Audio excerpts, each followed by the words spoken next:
Hello friends, super കൺമണി സീരിയലിന്റെ ഏറ്റവും പുതിയ പ്രൊമോ റിവ്യൂയിലേക്ക് എല്ലാവർക്കും സ്വാഗതം. അങ്ങനെ ഗുണ്ടകളെയൊക്കെ അടിച്ചു തെറിപ്പിച്ച കൃഷ് വീണ്ടും കൺമണിയെയും കുടുംബത്തിനെയും രക്ഷിച്ചിരിക്കുകയാണ് കേട്ടോ.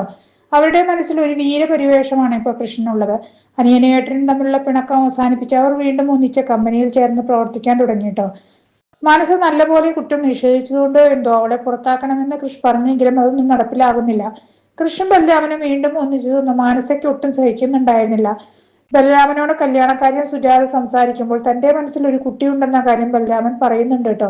ഇത് കേട്ട ആകാംക്ഷയോടെയും സന്തോഷത്തോടെയും ഏതാണ് ആ കുട്ടി എന്ന് ചോദിക്കുന്നുണ്ട് സുജാത. പേര് പറയാനും ഒക്കെ സുജാത പറയുന്നുണ്ട് കേട്ടോ. ഞാനും അച്ഛനും കൂടി പോയി ആലോചിക്കാമെന്നും പറയുന്നുണ്ട്. ജയമോഹനോട് കൺമണി, മഹിപാൽ, ദേവ്ജി കമ്പനിയിൽ അവരുടെ സ്ഥാനം അച്ഛനേക്കാൾ താഴെയാണോ മേലെയാണോ എന്ന് മാനസ ചോദിക്കുന്നുണ്ട്. മാനസ അങ്ങനെ ചോദിക്കുമ്പോൾ എന്താ അങ്ങനെ മോളെ ചോദിച്ചതെന്ന് ചോദിക്കുന്നുണ്ട് ജയമോഹൻ.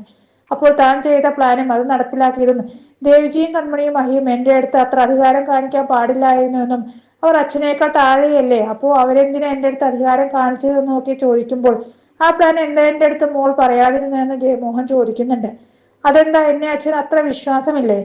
ആ പ്ലാൻ ഞാൻ തനിയെ ചെയ്ത് വിജയിപ്പിക്കില്ല എന്ന് വിചാരിച്ചോ എന്ന് ചോദിക്കുമ്പോൾ വിശ്വാസം ഇല്ലാഞ്ഞിട്ടല്ലെന്നും ഒരു കാര്യം തീരുമാനിക്കുമ്പോൾ ഞാനും കൂടി അറിഞ്ഞിരിക്കേണ്ടതല്ല എന്ന് പറയുന്നുണ്ട് ജയമോഹൻ.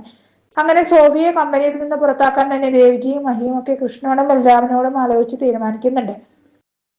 കൺമണി തന്നെ സോഫിയെ പുറത്താക്കുമ്പോൾ മാനസ എന്തെങ്കിലും നമുക്കെതിരായി ചെയ്യുമെന്നൊക്കെ ദേവ്ജിയോട് ചോദിക്കുന്നുണ്ട് കൺമണി. ഇത് യാദൃശ്ചികമായി കേട്ട മാനസ ഏട്ടനെയും അനിയനെയും എങ്ങനെ വേർപിരിക്കണമെന്ന് എനിക്കറിയാമെന്ന് ദേഷ്യത്തോടെ തന്നെത്താൻ നിന്ന് പറയുന്നുണ്ട്. പിന്നീട് മീറ്റിംഗിന് ഇരിക്കുമ്പോഴും മാനസ ദേഷ്യത്തോടെയാണ് ഇരിക്കുന്നത്. കൺമണിയാണെങ്കിൽ ദേഷ്യത്തോടെ മാനസയെ തന്നെ നോക്കിയിരിക്കുന്നുമുണ്ട്.